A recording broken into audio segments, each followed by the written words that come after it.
Good afternoon. Oh, not quite. Good morning, everyone. Thank you, Ollie, for the introduction. It's my job for the next 20 minutes or so, as an evangelist, to try and convince you that what he just said was right, that voice is the future. We believe it's the future, and we think you can apply lots of things to it. So for about 20 minutes or so, my job is to tell you all about that. So to introduce, think about like minds today and what we're all here for, and the little interjections where you've been asked to speak to each other. We think that is the way everybody likes to behave, and everybody naturally behaves. But in technology, we've gone backwards. So in the last 40 years, as you see, we've had gadgets that have been built to touch, to type, horrible grey boxes in the corner that just aren't naturally how we behave from the day we're born, because the first thing we do is speak. And we think that's wrong. But technology's gradually worked its way back as it's improved to get a little bit nearer to how we naturally speak to each other and have our own sensors that are built into us, how we communicate. And we think, as Amazon and as an industry increasingly, that's going to be the way everybody will deal with technology and how we will naturally start to behave. So think about that for a second. But we'll start with a quote. So many of you will have reached for a mobile phone in the last 2 minutes, probably, when we had a little break. Forrester Research did some thinking on this, very deep, with marketers and developers and other companies about 3 years ago specifically, and came out with the concept of the mobile moment, which they very specifically defined as this: the moment in space and time someone pulls out a mobile device to get what they want in immediate context. They know because they trust there's a source of that information immediately available to them in their pocket. But even that has a level of friction to it, because you have to reach for the thing, you have to unlock it. And I'm not doing a live demo today because I got burnt last week taking the mick out of Apple and their live demo going wrong, and mine went wrong straight afterwards, so I've left that out today. But you get the point. There is a level of friction that doesn't need to be there, and this is where we think everything's going. The next natural extension of that mobile moment is where we are. Now think about a use case for that. If you're watching sport on television, there's one I really want to do in the next few months. Watching, say, football, cricket, could be anything. Many times you will say to yourself, how many was that? Has he done that before? Who's the referee? What's his history? And all these things that the broadcast doesn't always give you. Why can't you just do what you would do in the house or in the pub and ask the person next to you, except the person might be the television? Very, very easily with a source of data, as the mobile moment proved, data is readily available. So why can't we just make that available through the screen, through a speaker? And you just ask in the room. It's a concept we call ambient computing because it doesn't seem to be there, but it works. That's the use case that's very instinctive to everyone, I hope, and you get the idea. And this is the sort of thing we're aiming to do. And it's all about steps over the decades in terms of technology. Every 10 years or so, something happens that makes us think, but it also makes us expect a little bit more than we used to. So if you think, if you're as old as me, the first thing you might have used was teletext or something along those lines, where you might have typed 301 to get the weather. I forget what the numbers are now, it's been so long. But everybody built up an expectation who had one of these TV sets. You wouldn't call it a device back then, but that's what it was, to get some information. Step on from that, you got to computers, which many people had, with interfaces a little bit more rich. You could input differently. You got more back from them. Step on to that 10 years on. The web democratized it. Anybody could build one of these interfaces and connect it to everybody else's. Hyperlinks joined them all together to make them much easier to discover. Think about that step 10 years ago and whether you expected mobile phones to go that way. You probably didn't. You probably didn't expect to be looking at a phone. Somebody said to me the other day, the new iPhone's £1,000 or something like that. But think about something that you touch every 2 minutes in your life, and the value of it is probably a lot more than £1,000 because that's your expectation. So we're trying to get to the stage beyond that. We think the next natural step and the next decade jump will be voice recognition and the application of it. So we believe as a company, and increasingly as an industry, as I say, voice is that next big disruption that we've talked about a little bit this morning already. And how to use it is the next thing. But we believe that's the disruption that everybody needs to be aware of and know about. But don't just take our word for it. There's a book which I happily recommend to everyone, not just because it's on sale in the Amazon store, but it is the best-selling book about voice interfaces by a lady called Kathy Pearl, who didn't come to this industry. She's adapted into it. And she says, the second line's the important one to me, make it so we ourselves act less like computers and more like people. Because we said at the start, we've built technology to do things that aren't native to us. So we're having almost to retrain ourselves to trust a voice service, which is something we should instinctively use, because it's what we do. Kathy Pearl, as a voice designer, believes the training is not necessarily just in technology. It's training ourselves to use these systems, trust, adapt, utilize, and change them for the better. So we did something 2.5 years ago called the Amazon Echo. And the other night we launched about 300 new ones, which you might have seen. But this was our first way to try and build people's trust in devices and build the knowledge that they could use it very quickly in a room to do something from any angle. The reason I say this is if you look at the top of the device, there are 5 little gold beads, 6 little gold beads, in fact, and a 7th in the middle. The reason they're there is they create what's called a far-field array, which can listen from any direction. The theory being that when you speak to one of these microphones, it connects to you, it calls what we form a beam, so you're speaking directly to that one. The other microphones remain switched on, but they're throwing away the other noise in the environment that they pick up, so it hears you more clearly through the beam. And that's the way we start to build the trust that what you're being said is being heard clearly and correctly. And that's exactly what the Echo was designed to do. So it was no fluke. It's a nice looking device and it sells very well, but there's some technology in there that was meant to start building people's expectations that bit more. So this is how we got into it. It's done very well. We've opened up more use cases through different areas of the house. You can not just speak to an Echo. Pretty much every Amazon device now carries Alexa in some form. We just announced our music app the other day now has Alexa to drive itself. But it's all the same service underneath, which I'll come to. So all these use cases, we're starting to build different places and different ways you interact with Alexa and build that level of trust and expectation that you will get what you want. When customers love Alexa, and this is where I give away a prize, if anyone can tell me what that number might represent, I'll give away an Echo if anybody gets it, within 5 guesses or so. Sir? Oh, damn it. Have you seen this before? Okay. What did she say? She said, I'm not that kind of girl. Not that kind of girl. Okay. Okay. We changed the response. Keep asking, because you'll hear some good things over time. Spoiled my slide, but I'll give you something instead of an Echo if you want something else.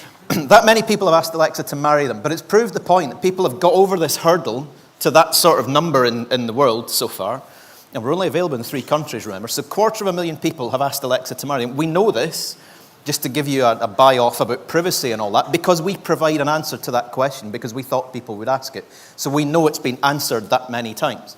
Then you've got people like my friend here, and I'm not going to tell you what he's doing. You can see for yourself. And he said, and I quote, and we didn't make this up, if I knew relationships were this easy, I would have married 30 years ago, but now I've got Alexa, there's no need. He feels that way about it because it's doing what he wants. I don't know what he wanted from her, to be honest, but it's doing what he wants to the extent he's taking it to bed. So people have got over this hurdle of trust, the human behavior part. They're starting to use Alexa for themselves the way they want to. So that's the backstory and some fun. Why voice, and why has Amazon got into this in particular? So why are we doing it? Many people will hopefully recognize that. See, a few people did. That's the bridge of the enterprise in one of its forms. It may not surprise you to learn that in a tech company there are many Star Trek fans. So some years ago, some of those Star Trek fans, including the boss, decided that because of all the things we've been doing in cloud technology, machine learning, and so on, this must be possible all of a sudden. And it's not the most difficult thing to do, because the bridge of the enterprise didn't really answer back. You know, it took an instruction and delivered it, but that's all they wanted as a basic thing.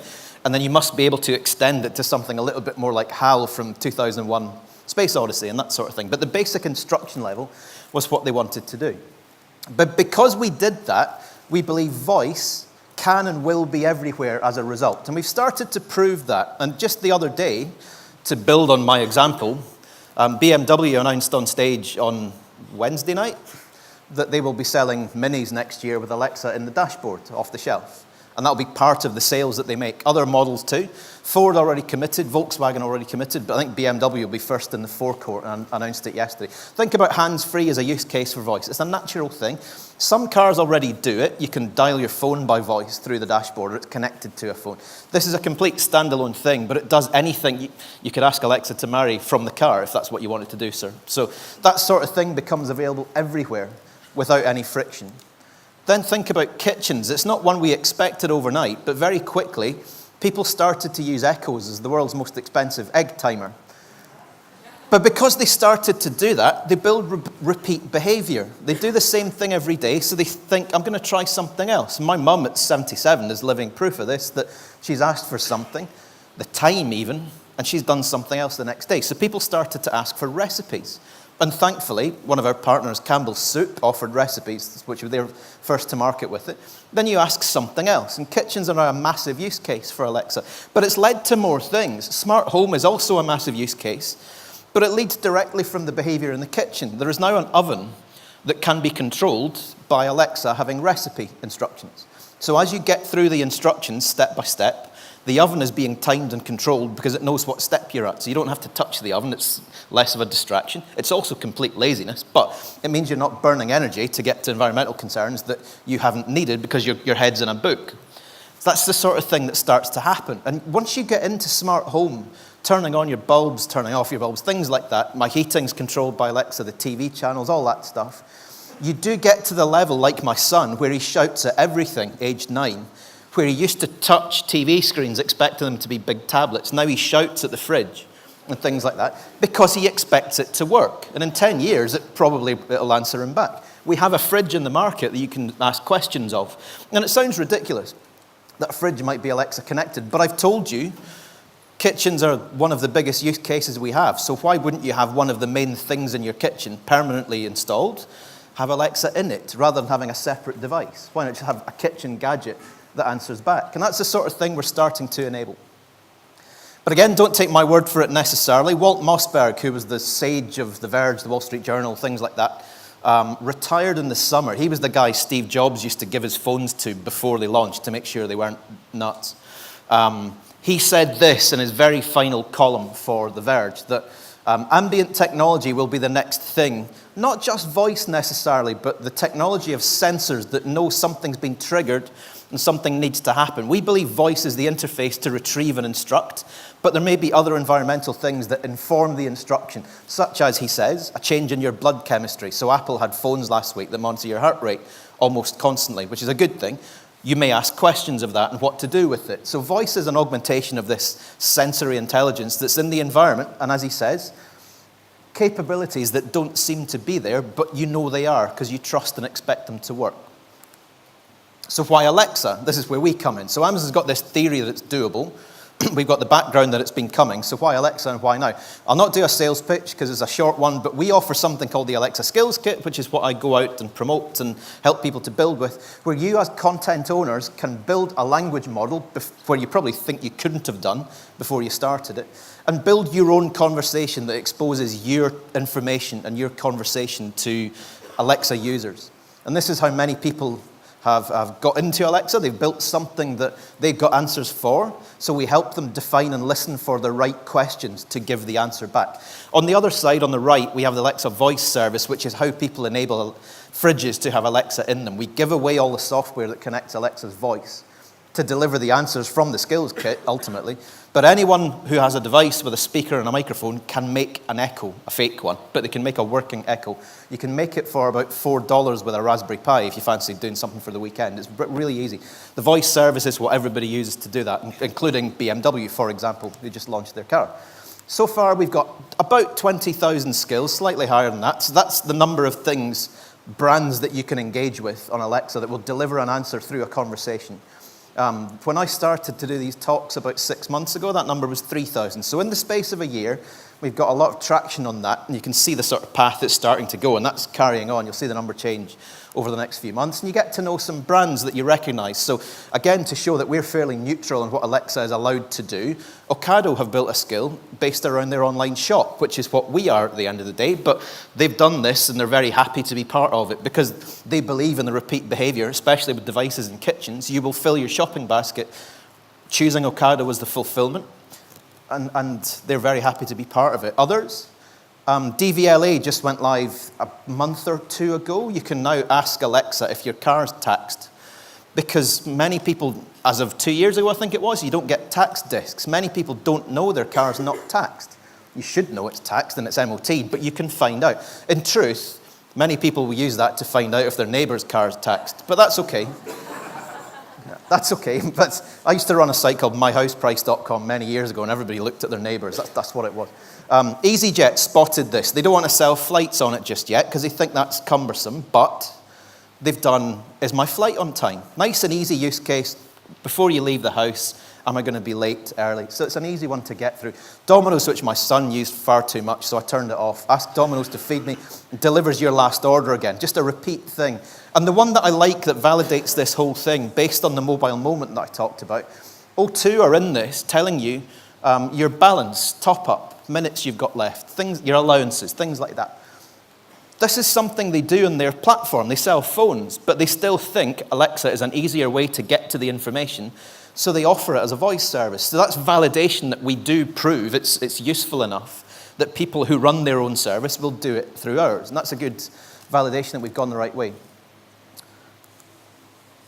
Quickly, there's some other examples of the voice service. Won't dwell on these too much, but many brands have decided to bake Alexa into things they make, manufacturers mostly of technology, such as these, where you've got thermostats you can speak directly to rather than having an Echo send the instruction to them, through to other speakers that may look like an Echo but aren't, and we couldn't care less. If somebody wants to sell something like an Echo that delivers Alexa, then that's great because it gets it into the market. Headphones, phones, robots, cars, all sorts of things. I love the fridge. I recommend everybody to get one. It's got a door that you knock on, it becomes transparent. So really, really nice. So why now? And I'll try and wrap this up as quickly as I can, because I think I've gone over a little bit. Speech recognition has improved so much in the last 3 or 4 years. About 50 years ago, you could only recognize 0 to 9 in digits reliably, and that was it. And it took 10 more years to add 4 more words to make a calculator out of that. So from a phone dialer to a calculator, 10 years of technical work, mainframes and things like that. Since the 70s, that's got easier. And you can see on the graph towards the right-hand side, as an industry, we now believe we can understand the words within 95% of any spoken phrase. And think about that for a second, in any language. But that level of accuracy is now achieved. It's not achievable, it's been done. But we're on the path to get to 99% because we believe that's when the mass adoption happens, that everybody will trust what they say, will be picked up, understood, and responded to. So we believe for developers, which is why I do this, need to get involved in the next 3-4 years as that curve starts to really fire up. It might be quicker, the way technology goes. But we think when we do that, we need to teach people not to do it too quickly. So we don't think voice, you dive in and do the really hard thing first. Start with something fairly simple. So we talk about the principle of crawling, walking, and running, which is what you've seen with people like EasyJet who do the simple thing first, prove it works, and then open a slightly harder one. So crawl, core functionality that works. What will people use? Listen to what people do, optimize it, do something else, expand it, then run and evolve it to something much more complicated. Mobile app developers tend to go the other way. They tend to do too much and refine it back again. So we're trying to enforce at the start, because voice is still something nascent to all of us, to make sure we don't abuse it. So think about a traffic skill. Every day, National Rail does this with their Alexa skill. You can ask if your train's on time, which it probably isn't.